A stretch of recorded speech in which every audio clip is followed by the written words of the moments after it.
আসসালামু আলাইকুম, সবাই কেমন আছেন? আজকে চলে এসেছি আমরা নতুন আরেকটা রেসিপি নিয়ে। আজকে আমরা রান্না করব আলু বেগুনে পাবদা মাছের ঝোল। প্রথমে আমি কড়াইতে তেল দিয়ে দিয়েছি। তেলটা যদিও পাবদা মাছ ফ্রাই করে নিয়েছি, সেই তেলই মাছ ভাজার সময় আমি একটু বেশি পরিমাণে তেল দিয়ে দিয়েছি। এর মধ্যে আমি একে একে দিয়ে দিচ্ছি পেঁয়াজ।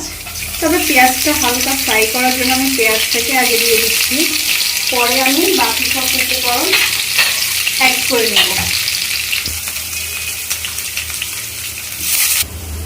1 চা চামচ পরিমাণ লবণ। পেঁয়াজ পুড়ে যাচ্ছিল, মশলা পুড়ে যাবে, এই জন্য আমি একটু পানি অ্যাড করে দিলাম। 1 চা চামচ পরিমাণ হলুদের গুঁড়া,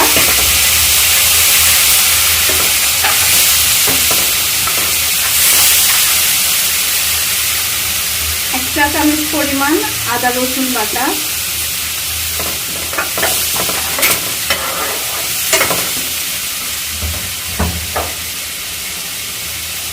আর একটু পানি অ্যাড করতে হবে।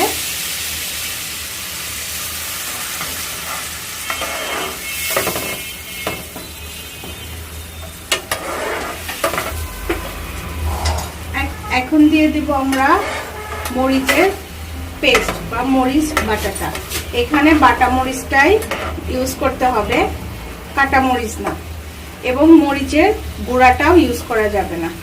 আমরা দিয়ে দিচ্ছি প্রায় 2 চা চামচ পরিমাণ মরিচ বাটা।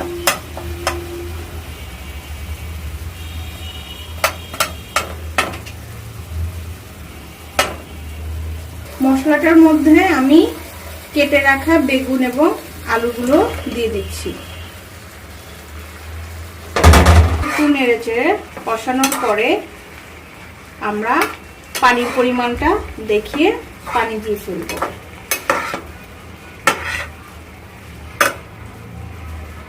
আমি এবার এটাকে কিছু সময়ের জন্য ঢেকে দিচ্ছি।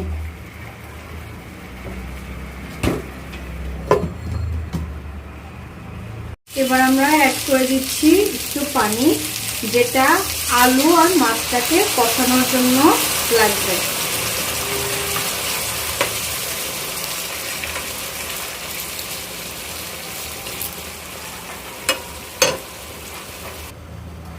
এখন আমরা অ্যাড করে দিচ্ছি মাছগুলো।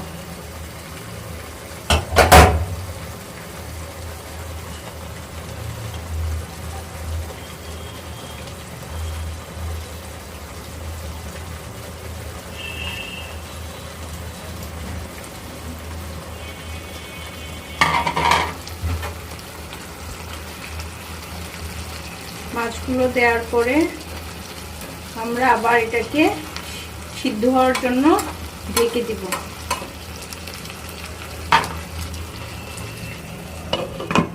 এবার দিয়ে দিচ্ছি আমরা পানি, যেটাই মাছের মেইন ঝোল হিসেবে থাকবে। এটা দেওয়ার পরে আমরা ধনেপাতা দিয়ে পরিবেশন করব। এখন আমরা দিয়ে দিব ধনেপাতা।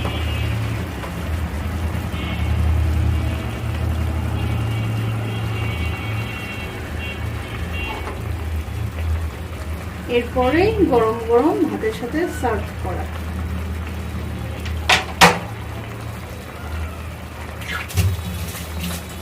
সবাই কিন্তু বাসায় রান্না করবেন, করে আমাকে কমেন্টসে জানাবেন কার রান্নাটা কত মজাদার হয়েছে।